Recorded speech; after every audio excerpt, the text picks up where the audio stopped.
الحمد لله رب العالمين والصلاة والسلام على سيد الأنبياء والمرسلين وعلى آله وأصحابه أجمعين أما بعد قال الله تبارك وتعالى إن الله لا يغير ما بقوم حتى يغيروا ما بأنفسهم وائے ناکامی متاع کا روا جاتا رہا وائے ناکامی متاع کا روا جاتا رہا کاروا کے دل سے احساس دیا جاتا رہا ملت اسلامیہ کے دھڑکتے دل اور اسلام کے پاس بانو 21ویں صدی کا سورج پوری آب و تاب کے ساتھ شروع ہو چکا ہے دنیا کی حساس قوم نئے امنگوں اور نئے حوصلوں کے ساتھ نئی الفی 21ویں صدی میں داخل ہو چکی ہے پچھلی صدی میں اقوام عالم نے بہت سارے علمی نقوش چھوڑے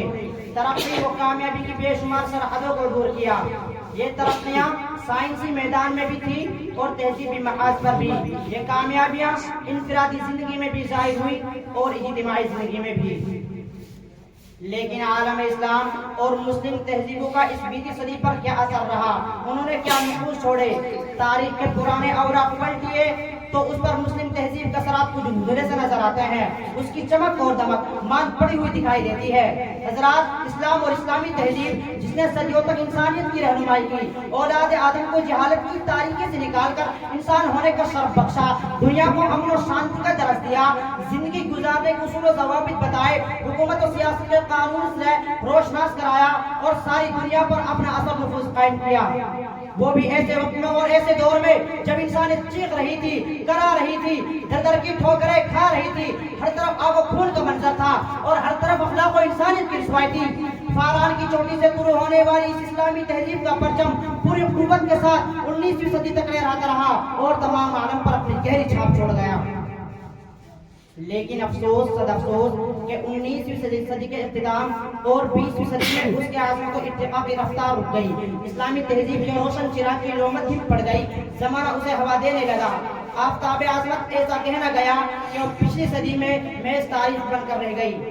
تب سے اب تک ملت اسلامیہ بد نصیبی کے دھکے کھا رہی ہے ان کے عظمت و تقدس کو پامال کیا جا رہا ہے گوشائی گمنامی میں محفوظ ذلت و پستی کی تاریخ گار میں محصور اس پاکستان تہذیب عظمت رفتہ کی واپسی کی کوئی امید نظر نہیں آتی دور دور تک کوئی شائبہ دکھائی نہیں دیتا حقیقت یہ ہے کہ 20ویں صدی اسلامی تہذیب کے لیے منحوس ترین صدی ثابت ہوئی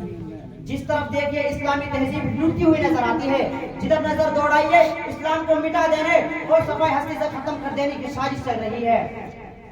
انگریزوں اور یہودیوں کے سازشوں کے نتیجے میں اسلامی تہذیب کا بہت خسارہ ہوا سلطنت و خلافت ختم ہو گئی اسلامی تہذیب کا نام و نشان مٹ گیا جس کے نتیجے میں مسلمان مغربی تہذیب کے غلام بن گئے مسجد اقصی ہاتھوں سے نکل گئی جس کا مواخذہ بیچارے فلسطینی اب تک بھگت رہے ہیں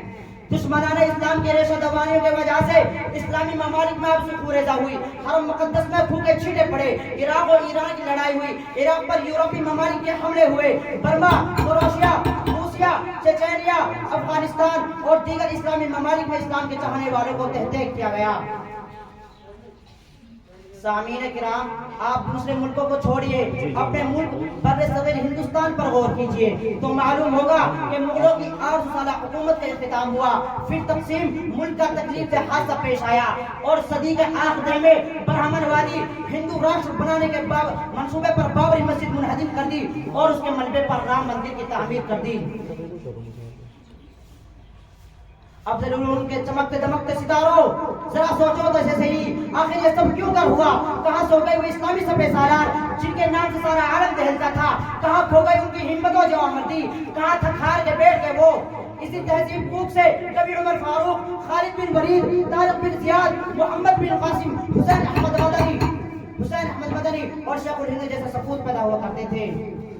وآخر دعوانا الحمدللہ رب العالمین السلام علیکم